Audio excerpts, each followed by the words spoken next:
ವಸುದೇವಸುತಂ ದೇವಂ ಕಂಸಚಾಣೂರಮರ್ದನಂ ದೇವಕಿ ಪರಮಾನಂದಂ ಕೃಷ್ಣಂ ವಂದೇ ಜಗದ್ಗುರುಂ. ಆ ನನ್ನ ಪ್ರೀತಿಯ ಮುದ್ದು ಕೃಷ್ಣನ ಜನ್ಮಾಷ್ಟಮಿ ಹಬ್ಬದ ವಿಡಿಯೋ ಈಗ ನೀವು ನೋಡ್ತಾ ಇರೋದು. ಗೋಕುಲಾಷ್ಟಮಿ ಹಬ್ಬ ಬಂತು ಅಂದ್ರೆ ಏನೋ ಒಂಥರ ಖುಷಿ, ಸಂಭ್ರಮ, ಸಡಗರ. ನನಗೆ ಯಾವಾಗ ಬೆಳಗ್ಗೆ ಬೇಗ ಆಗತ್ತೆ ಅಂತಲೇ ಕಾಯ್ತಾ ಇರ್ತೀನಿ. ಬೇಗ ಎದ್ದು ಯಾವಾಗ ನನ್ನ ಕೃಷ್ಣನಿಗೆ ಅಲಂಕಾರ ಮಾಡ್ತೀನಿ, ಯಾವಾಗ ಅಭಿಷೇಕ ಮಾಡಿ ಪೂಜೆ ಮಾಡ್ತೀನಿ ಅಂತ ರಾತ್ರಿ ಎಲ್ಲ ನಿದ್ದೆನೇ ಬರೋದಿಲ್ಲ. ಈ ವರ್ಷ ಸ್ವಲ್ಪ ವಿಶೇಷವೇ, ಯಾಕಂತಂದರೆ ನನ್ನ ಪುಟ್ಟ ಕೃಷ್ಣ ಮಗನಾಗಿ ನನಗೆ ಬಂದಿದ್ದಾನೆ ಅನ್ನೋ ಒಂದು ಸಂಭ್ರಮ ಜಾಸ್ತಿನೇ ಇದೆ. ಕಳೆದ ವರ್ಷ ಗೋಕುಲಾಷ್ಟಮಿ ವಿಡಿಯೋನಲ್ಲಿ ಹೇಳಿದ್ದೆ, ಮುಂದಿನ ವರ್ಷ ಕೃಷ್ಣ ಬರ್ತಾನೆ ನಮ್ಮ ಮನೆಗೆ, ಕೃಷ್ಣ ಬಂದ್ರಂತೂ ಅದೆಷ್ಟು ಖುಷಿ ಇರುತ್ತೆ ಅಂತ ಹೇಳಿ. ಅದೇ ಥರನೇ ಆ ಮುದ್ದು ಕೃಷ್ಣನೇ ಮಗನಾಗಿ ನನಗೆ ಬಂದಿದ್ದಾನೆ ಅನ್ನೋ ಒಂದು ಖುಷಿ ಸಂಭ್ರಮ ಈ ವರ್ಷ ತುಂಬಾ ಜಾಸ್ತಿ ಇದೆ. ಹಬ್ಬದ ದಿನ ಬೆಳಗ್ಗೆ ಬೇಗ ಎದ್ದು ಕೃಷ್ಣನಿಗೆ ಬೇಕಾದಂಥ ನೈವೇದ್ಯ ಎಲ್ಲ ಮಾಡಿ ಮುಗಿಸಿ ಈಗ ಪೂಜೆಗೆ ರೆಡಿ ಮಾಡ್ಕೊಳ್ತಾ ಇದ್ದೀನಿ. ಮೊದಲು ದೇವರಿಗೆ ಅಲಂಕಾರ ಮಾಡೋಣ ಅಂತ ಹೇಳಿ ತಂದಿರೋ ಹೂವನ್ನೆಲ್ಲ ಜೋಡಿಸ್ಕೊಳ್ತಾ ಇದ್ದೀನಿ. ಸಾಮಾನ್ಯವಾಗಿ ಪ್ರತಿ ವರ್ಷವೂ ಈ ಹಬ್ಬಕ್ಕೆ ನಾನು ಹೂಗಳನ್ನ ಜಾಸ್ತಿ ತೊಗೊಂಡು ಬರ್ತೀನಿ. ಎಲ್ಲ ಥರದ ಹೂಗಳನ್ನೂ ತೊಗೊಂಡು ಬಂದು ಕೃಷ್ಣನಿಗೆ ಅಲಂಕಾರ ಮಾಡ್ತೀನಿ. ಮತ್ತು ನಿಮ್ಮೆಲ್ಲರಿಗೂ ಕೃಷ್ಣನ ಕತೆ ಗೊತ್ತೇ ಇರುತ್ತೆ, ಕೃಷ್ಣ ಹೇಗೆ ಹುಟ್ಟಿದ ಅನ್ನೋ ಕತೆ ಕೂಡ ಗೊತ್ತೇ ಇರುತ್ತೆ. ಆದರೆ ಈಗ ನಾನು ಈ ವಿಡಿಯೋ ಮೂಲಕ ಒಂಚೂರು ಸಂಕ್ಷಿಪ್ತವಾಗಿ ಹೇಳೋಣ ಅಂತ ಅಂದ್ಕೊಳ್ತಾ ಇದ್ದೀನಿ. ಕೃಷ್ಣನ ಕತೆ ಅಂತೂ ಎಷ್ಟು ಸಲ ಕೇಳಿದ್ರೂ ಬೇಜಾರೇ ಆಗೋದಿಲ್ಲ ಯಾರಿಗೂ. ಕೃಷ್ಣನ ಹುಟ್ಟು ತಂದೆ ತಾಯಿಗಳಾದ ದೇವಕಿ ಮತ್ತು ವಸುದೇವನ ಕಂಸ ಜೈಲಲ್ಲಿ ಹಾಕಿ ಬಂಧಿಸಿರ್ತಾನೆ. ಇದೆಲ್ಲ ನಮಗೆ ಗೊತ್ತಿರೋ ಕಥೆನೇ ಅಲ್ವಾ. ಮೊದಲ 6 ಮಕ್ಕಳನ್ನು ಕಂಸ ಸಾಯಿಸಿಬಿಡ್ತಾನೆ. ಆ 7ನೇ ಮಗು ಹಾಗೆ ಗರ್ಭದಲ್ಲೇ ಕರಗಿ ಹೋಗುತ್ತೆ. 8ನೇ ಮಗು ಕೃಷ್ಣ ಹುಟ್ಟಿದಾಗ ಏನೆಲ್ಲ ಆಗತ್ತೆ ಅಂತಂದರೆ, ಹುಟ್ಟಿದ ತಕ್ಷಣವೇ ಮೊದಲು ನೋಡೋದು ಅವರ ತಂದೆಯಾದ ವಾಸುದೇವ. ಮಗು ಅಂತೂ ಅದ್ಭುತವಾಗಿರುತ್ತೆ. ವರ್ಣನೆಗೆ ಮೀರಿದಂಥ ಒಂದು ಸೌಂದರ್ಯ ಆ ಮಗುವಿನಲ್ಲಿರುತ್ತೆ. ಮತ್ತು ಎಲ್ಲರೂ ಮಕ್ಕಳು ಬಂದಾಗ ನಾರ್ಮಲ್ ಆಗಿ ಬಂದಿರಲ್ಲ. ಕೃಷ್ಣ ಹುಟ್ಟುತ್ತಾನೆ ಚತುರ್ಭುಜ, 4 ಕೈಯಲ್ಲಿ, ಎಲ್ಲ ಕೈಯಲ್ಲೂ ಶಂಖ ಚಕ್ರ, ಪುಟ್ಟು ಸುದರ್ಶನ ಚಕ್ರ, ಗದೆ ಎಲ್ಲ ಹಿಡ್ಕೊಂಡು ಒಳ್ಳೆ ಮುದ್ದಾಗಿ ಬಂದಿರ್ತಾನೆ.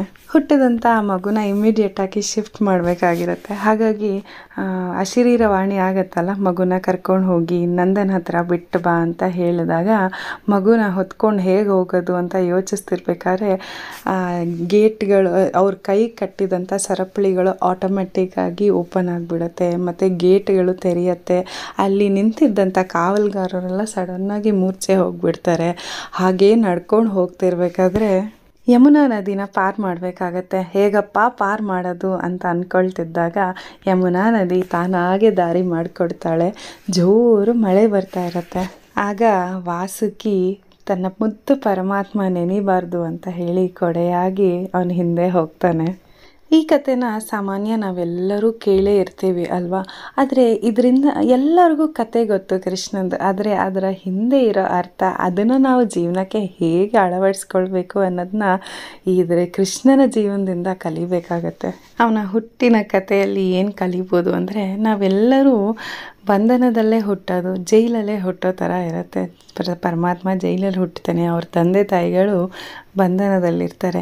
ಆದರೆ ಪರಮಾತ್ಮ ಬಂದ ತಕ್ಷಣ ಪರಮಾತ್ಮನ ಕರ್ಕೊಂಡು ಹೋಗಬೇಕು ಅಂದಾಗ ಆ ಬಂಧನಗಳು ತಾನಾಗೆ ಬಿಡಿಸ್ಕೊಳ್ತಾ ಹೋಗುತ್ತೆ. ಹಾಗೆ ನಮ್ಮ ಜೀವನದಲ್ಲೂ ಏನೇ ಕಷ್ಟ ಬರಲಿ, ದೇವರು ಕೃಷ್ಣ ನಮ್ಮ ಜೊತೆ ಇದ್ದಾನೆ ಅಂತ ಅಂದ್ಕೊಂಡು ಭಯ ಪಡದೆ, ಹಿಂಜರಿದೆ, ಯಾವುದೇ ಡೌಟ್ ಇಲ್ಲದೆ ಮುನ್ನುಗ್ತಾ ಇದ್ದರೆ ಭಗವಂತ ನನ್ನ ಕೈ ಹಿಡ್ಕೊಂಡಿದ್ದಾನೆ ಅಥವಾ ನನ್ನ ಕೈಯಲ್ಲಿದ್ದಾನೆ ಅಂತ ಹೇಗೆ ವಸುದೇವ ಮುಂದೆ ಹೋದ್ನೋ, ಎಲ್ಲ ಕಷ್ಟಗಳು ತಾನಾಗೆ ಪಾರಾದವೋ, ಹಾಗೆಯೇ ನಾವು ಯಾವಾಗ ಭಗವಂತನ ನಂಬಿ ಮುಂದಕ್ಕೆ ಹೋಗ್ತೀವೋ ಎಲ್ಲ ಕಷ್ಟಗಳು ತಾನಾಗೆ ಪಾರಾಗಿ ನಾವೇನು ಅಂದ್ಕೊಂಡಿರ್ತೀವೋ ಆ ಗುರಿ ಮುಟ್ಟಕ್ಕೆ ತುಂಬಾ ಸಹಾಯ ಆಗುತ್ತೆ ಅನ್ನೋ ಒಂದು ಸಂದೇಶನ ಈ ಕತೆ ನಮಗೆ ತಿಳಿಸುತ್ತೆ.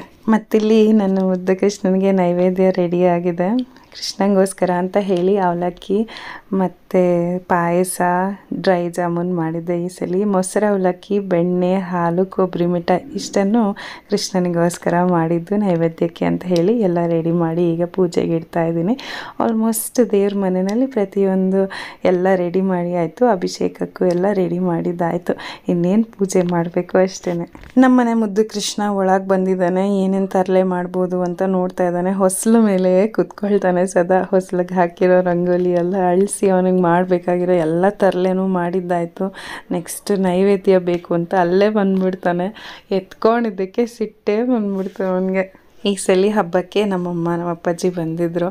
ಸರಿ ಅಮ್ಮನ ಹತ್ರ ಮಗುನ ಕೊಟ್ಟು ಪೂಜೆ ಶುರು ಮಾಡಿದ್ದಾಯಿತು. ಇವತ್ತು ಜೊತೆಯಲ್ಲೇ ಕೂರಿಸ್ಕೊಂಡು ಪೂಜೆ ಮಾಡಬೇಕು ಅಂತ ಅಂದ್ಕೊಂಡಿದ್ದೆ. ಆಸೆ ನನಗೆ ಅವನ ಕೈಯಲ್ಲಿ ಮಗು ಮಡ್ಲಲ್ಲಿ ಕೂರಿಸ್ಕೊಂಡು ಪೂಜೆ ಮಾಡೋಣ ಅಂತ. ಆದರೆ ಅವನು ಕೂತ್ಕೊಳ್ಳಲ್ಲ. ಈಗ ಒಂದು ಜಾಗದಲ್ಲಿ ಓಡಾಡಬೇಕು. ಹಾಗಾಗಿ ಅಲ್ಲೆಲ್ಲ ಬಿಡೋದಿಲ್ಲ ಅವನು ಪೂಜೆ ಮಾಡೋದಕ್ಕೆ. ಹಾಗಾಗಿ ಅವನ್ನ ಅಮ್ಮನ ಹತ್ರ ಕೊಟ್ಟು ಪೂಜೆ ಮಾಡ್ತಾಯಿದ್ದೀನಿ. ಕೃಷ್ಣ ಅಲಂಕಾರ ಪ್ರಿಯ. ಅವನಿಗೆ ಎಷ್ಟು ಚೆಂದ ಅಲಂಕಾರ ಮಾಡ್ತೀವೋ ಅವ್ನಿಗೆ ಅಷ್ಟು ಖುಷಿ ಆಗುತ್ತೆ, ಅಷ್ಟು ಚೆನ್ನಾಗಿರುತ್ತೆ. ಇವು ಹೇಳ್ತಾರಲ್ವ, ವಿಷ್ಣು ಅಲಂಕಾರ ಪ್ರಿಯ, ಶಿವ ಅಭಿಷೇಕ ಪ್ರಿಯ ಅಂತ. ಹಾಗೆ ಕೃಷ್ಣನ ಎಷ್ಟು ಅಲಂಕಾರ ಮಾಡಿದ್ರೂ ಸಾಲದು, ಅಷ್ಟು ಮುದ್ದಾಗಿ ಕಾಣ್ತಾನೆ. ಹಾಗಾಗಿ ನನ್ನ ಕೈಯಲ್ಲಿಗೆ ಅಥವಾ ನನ್ನ ಕಣ್ಣಿಗೆ ಎಷ್ಟು ಚೆಂದ ಕಾಣುತ್ತೋ ಅಷ್ಟು ಚೆನ್ನಾಗಿ ಕೃಷ್ಣನ ಅಲಂಕಾರ ಮಾಡಿ ಈಗ ಅಭಿಷೇಕ ಮಾಡ್ತಾಯಿದ್ದೀನಿ.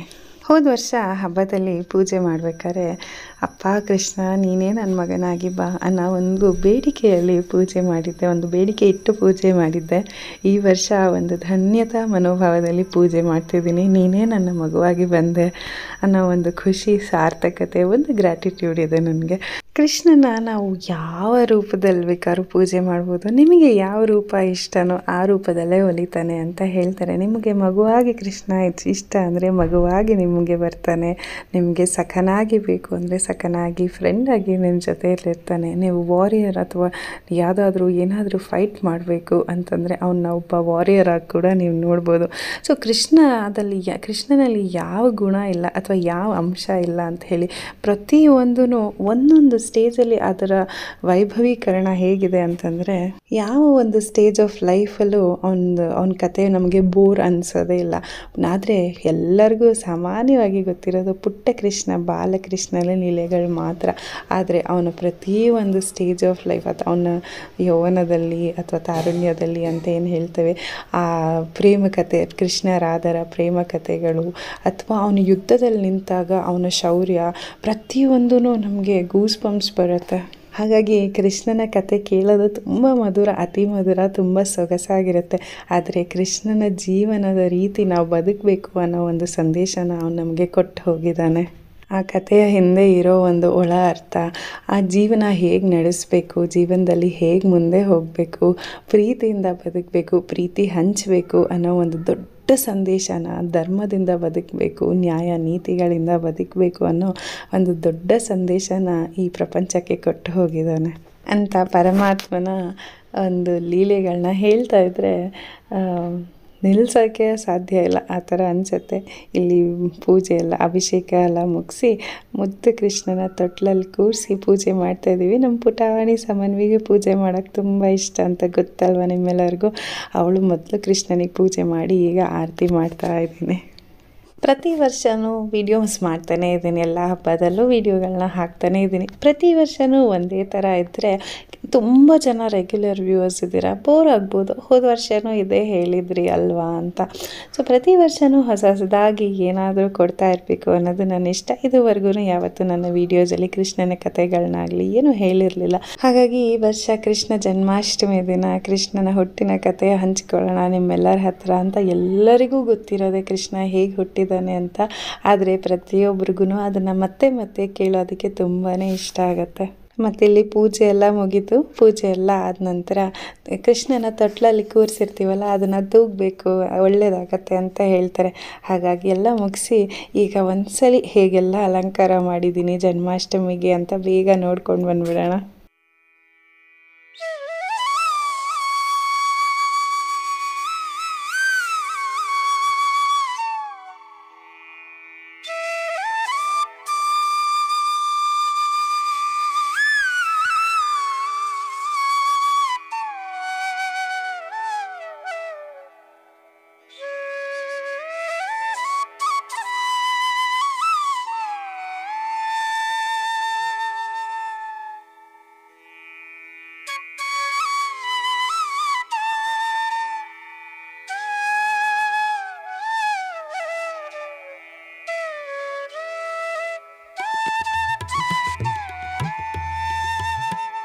ಪೂಜೆ ತಿಂಡಿ ಎಲ್ಲ ಮುಗಿಸಿ ಆದಮೇಲೆ ಗುಂಡಣ್ಣಂಗೆ ಊಟ ಮಾಡಿಸ್ತಾ ಇದ್ದೆ. ಅದೇ ಸಮಯಕ್ಕೆ ಒಂದು ಹಸು ಬಂತು ನಮ್ಮ ರೋಡಿಗೆ. ಅಂಬ ಬಂತು ಅಂತ ಖುಷಿ ಸಮನ್ವಿ ಗುಂಡಣ್ಣ ಇಬ್ರಿಗೂ.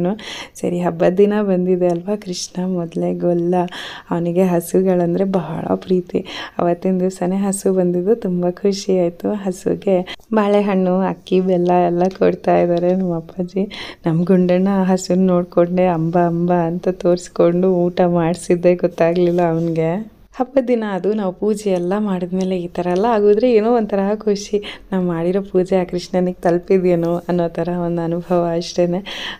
ಯಾಕಂತಂದರೆ ಸಾಮಾನ್ಯ ಬರುತ್ತೆ ನಮ್ಮ ರೋಡಲ್ಲಿ ಹಸುಗಳೆಲ್ಲ, ಆದರೆ ಕೆಲವು ದಿನ ಕಾಯ್ತಾ ಇರ್ತೀವಿ, ಅವತ್ತು ಬರೋದೇ ಇಲ್ಲ. ಆದರೆ ಹಬ್ಬದ ದಿನ ಪೂಜೆ ಮುಗಿಸ್ಕೊಂಡು ಆಚೆ ಬಂದು ನಿಂತಿದ್ದಾಗಲೇ ಬಂದಿದ್ದು ಒಂಥರ ಖುಷಿ ಆಯಿತು. ಹಸುವಿಗೆ ಅಕ್ಕಿ ಬೆಲ್ಲ ಕೊಟ್ಟಿದ್ದು ಇನ್ನಷ್ಟು ಖುಷಿ ಆಯಿತು.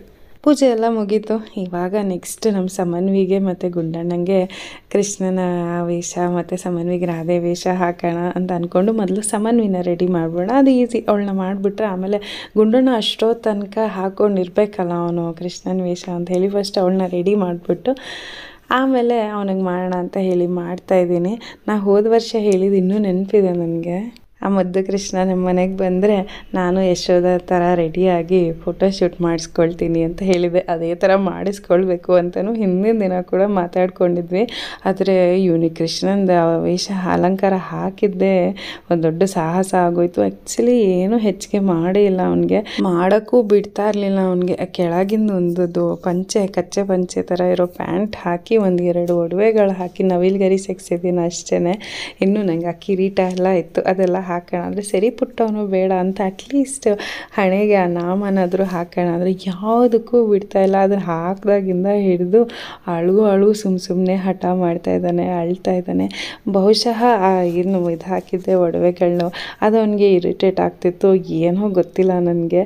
ತುಂಬ ಕ್ರ್ಯಾಂಕಿ ಆಗಿದ್ದು. ಅವನ್ನ ಕೂರಿಸಿ 1-2 ನಿಮಿಷ ವೀಡಿಯೋ ಫೋಟೋ ಮಾಡ್ಕೊಳ್ಳೋದೇ ದೊಡ್ಡ ಸಾಹಸ ಆಗಿತ್ತು. ಇದರಲ್ಲಿ ನಾನು ಮತ್ತೆ ರೆಡಿಯಾಗಿ ಅವನ ಜೊತೆ ಫೋಟೋ ತೆಗೆಸ್ಕೊಳ್ಳೋದು ಸ್ವಲ್ಪ ಕಷ್ಟನೇ ಅಂತ ಅನ್ನಿಸ್ತಾ ಇತ್ತು. ಸರಿ ಇವತ್ತು ಹಬ್ಬದ ದಿನ ಬೇಡ, ಮತ್ತೊಂದು ದಿವಸ ಯಾವತ್ತಾದರೂ ಅವನು ಒಳ್ಳೆ ಮೂಡಲ್ಲಿದ್ದಾಗ ಇದೇ ಥರ ಮತ್ತೆ ಅಲಂಕಾರ ಚೆನ್ನಾಗಿ ಮಾಡಿ ಮತ್ತೆ ಫೋಟೋಶೂಟ್ ಮಾಡ್ಕೊಳ್ಳೋಣ ಅಂತ ಅಂದ್ಕೊಂಡು ಈಗ ಸದ್ಯಕ್ಕೆ ಸಮನ್ವಿ ಅಂತೂ ಮುದ್ದಾಗಿ ರೆಡಿಯಾಗಿದ್ಲು. ಸರಿ ಅವಳ ಜೊತೆ ಇವನ್ನ ಕೂರಿಸಿ ಒಂದು 4-5 ಫೋಟೋಗಳನ್ನ ಚೆನ್ನಾಗಿ ತೆಕ್ಕೊಂಡು ಮುಗಿಸಿದ್ದಾಯಿತು ಇವರಿಬ್ಬರು ಅಲಂಕಾರಗಳನ್ನ. ನಮ್ಮ ಸಮನ್ವಿ ಅಂತೂ ತರಲೇನೇ ಇಲ್ಲ, ಈಗಂತಲ್ಲ ಮೊದಲಿಂದನೂ ಅವಳಿಗೆ ಈ ಥರ ಅಲಂಕಾರ ಎಲ್ಲ ಮಾಡ್ಬೇಕಾದ್ರೆ ಒಂಚೂರು ಗಲಾಟೆ ಮಾಡ್ತಾ ಇರಲಿಲ್ಲ, ಚೆನ್ನಾಗಿ ಮಾಡಿಸ್ಕೊಳ್ಳೋಳು. ಆದರೆ ಅವಳ್ದು ಏನು ಅಂತಂದರೆ ಫೋಟೋ ತೆಗಿಯೋಕ್ಕೆ ಬಿಡ್ತಾ ಇರಲಿಲ್ಲ. ಹಾಗೆಲ್ಲ ಅವಳು ಗೊತ್ತಿಲ್ಲದಿರೋ ಹಾಗೆ ಫೋಟೋಗಳನ್ನ ತೆಕ್ಕೊಳ್ತಾ ಇದ್ವಿ. ಆದರೆ ಈ ಥರ ಅಲಂಕಾರಗಳನ್ನೆಲ್ಲ ಚೆನ್ನಾಗಿ ಮಾಡಿಸ್ಕೊಳ್ಳೋಳು. ಈಗಂತೂ ಫೋಟೋಗೂ ಸೈ ವಿಡಿಯೋಗೂ ಸೈ ಎಲ್ಲದೂ ಸರಿ, ಅವಳಿಗೆ ಚೆನ್ನಾಗಿ ಮಾಡಿಸ್ಕೊಳ್ತಾಳೆ. ನಿಧಾನಕ್ಕೆ ಫುಲ್ ಪೇಷನ್ಸಿಂದ ಚೆನ್ನಾಗಿ ಅಲಂಕಾರ ಮಾಡಿಸ್ಕೊಳ್ತಾಳೆ. ಇವನು ತರಲೇ ಅಲ್ಲ ನೋಡಿ, ಅಲ್ಲಿ 1 ನಿಮಿಷ ಎಲ್ಲಾದರೂ ಕೂತ್ಕೊಳ್ತಿದ್ದ, ಅದರಲ್ಲಿರೋ ಬೆಣ್ಣೆ ಅಂತ ಇಟ್ಟಿದ್ರೆ ಅದನ್ನು ತೆಗೆದು ಎಸಿತಾ ಇದ್ದಾನೆ. ಅಪ್ಪಪ್ಪ ಅವನಂತೂ ಹಿಡಿಯೋದೇ ಕಷ್ಟ ಆಗೋಗಿದೆ. ಒಂದು ಕಡೆ ಫೋಟೋ ತೆಗಿಯೋಣ ಅಂತ ಒಂದು ಕಡೆ ಕೂರಿಸಿದ್ರೆ ಮತ್ತೊಂದು ಕಡೆ ಇನ್ನೆಲ್ಲ ಅವನಿಗೆ ಇಷ್ಟ ಬಂದಿದ್ದ ಕಡೆ ಹೋಗ್ತಾ ಇದ್ದಾನೆ. ಬಹಳಷ್ಟು ಸಾಹಸ ಮಾಡಿ ಅದು ಇದು ತೋರಿಸಿ ಫೈನಲಿ ಒಂದಿಷ್ಟು ವೀಡಿಯೋ ಫೋಟೋಗಳನ್ನ ತೆಕ್ಕೊಂಡಿದ್ದಾಯಿತು. ಮೊದಲನೇ ವರ್ಷ ಅಲ್ವಾ, ಎಕ್ಸೈಟ್ಮೆಂಟ್ ಇದ್ದೇ ಇರುತ್ತೆ. ಮೊದಲನೇ ವರ್ಷ ಪುಟ್ಟ ಕೃಷ್ಣ ಹೇಗಿರ್ತಾನೆ ಅನ್ನೋ ಒಂದು ಖುಷಿ ಇರುತ್ತೆ. ಹಾಗಾಗಿ ಈ ವರ್ಷ ಹಾಕಲೇಬೇಕು ಅಂತ ಹೇಳಿ, ಎಷ್ಟು ಸಿಂಪಲ್ ಆದರೂ ಪರವಾಗಿಲ್ಲ ಹಾಕಿ ಫೋಟೋ ತೆಗಿಬೇಕು ಅಂತ ಹೇಳಿ ತೆಗೆದಿದ್ದಾಯಿತು. ಇದಾದಮೇಲೆ ಕೃಷ್ಣನ ಹೆಜ್ಜೆ ನಡೆಸ್ಬೇಕಲ್ಲ. ಸರಿ ಇದೇ ಅಲಂಕಾರದಲ್ಲಿ ಕೃಷ್ಣನ ಹೆಜ್ಜೆ ಮಾಡಿ ನಡೆಸ್ಕೊಂಡು ಬರೋಣ ಅಂತ ಹೇಳಿ ಮಗುಗೆ ಅಕ್ಕಿ ಹಿಟ್ಟು ನೀರಲ್ಲಿ ಪೇಸ್ಟ್ ಮಾಡಿರ್ತೀವಲ್ಲ ಅದರಲ್ಲಿ ಕಾಲನ್ನ ಅದ್ದಿ ಅದರಲ್ಲಿ ನಡೆಸ್ಕೊಂಡು ದೇವ್ರ ಮನೆವರೆಗೂ ಕರ್ಕೊಂಡು ಬಂದಿದ್ದಾಯಿತು. ಸಾಮಾನ್ಯ ಈ ಥರ ಪುಟ್ಟ ಮಕ್ಕಳಿದ್ರೆ ಮನೆ ಕರೆಸ್ತಾರೆ ಅಕ್ಕಿ ಹಿಟ್ಟಲ್ಲಿ ಅದ್ದಿ ನಡ್ಕೊಂಡು ಬರೋ ಥರ. ಅಂದರೆ ಕೃಷ್ಣನೇ ನಮ್ಮ ಮನೆಗೆ ಬಂದ ಅನ್ನೋ ಒಂದು ಒಳ್ಳೆಯ ಭಾವನೆ ಅಷ್ಟೆ. ಹೀಗಿತ್ತು ನೋಡಿ ನಮ್ಮನೆ ಕೃಷ್ಣ ಜನ್ಮಾಷ್ಟಮಿ ಹಬ್ಬ ಈ ವರ್ಷ. ತುಂಬಾ ಚೆನ್ನಾಗಿತ್ತು, ಖುಷಿ ಆಯಿತು. ಮುದ್ದು ಕೃಷ್ಣನೇ ನಮ್ಮ ಮನೇಲಿದ್ದಾನೆ, ಮತ್ತೇನು ಬೇಕು ಹೇಳಿ. ಮುದ್ದು ಕೃಷ್ಣ ತುಂಟಾಟ, ಮುದ್ದು ಪುಟಾಣಿ ರಾಧೆ ಮುದ್ದಾಗಿ ಪೂಜೆ ಮಾಡಿದ್ಲು. ಒಟ್ಟಾರೆ ಈ ವರ್ಷದ ಜನ್ಮಾಷ್ಟಮಿ ಹಬ್ಬ ತುಂಬ ಸಾರ್ಥಕತೆಯಿಂದ ತುಂಬಿತು, ತುಂಬಾ ಚೆನ್ನಾಗಿತ್ತು. ಐ ಹೋಪ್ ಇವತ್ತಿನ ವಿಡಿಯೋ ನಿಮ್ಮೆಲ್ಲರಿಗೂ ಇಷ್ಟ ಆಗಿದೆ ಅಂತ ಅಂದ್ಕೊಳ್ತೀನಿ. ಮತ್ತೆ ಮುಂದಿನ ವಿಡಿಯೋನಲ್ಲಿ ಸಿಗ್ತೀನಿ. ಜೈ ಶ್ರೀಕೃಷ್ಣ.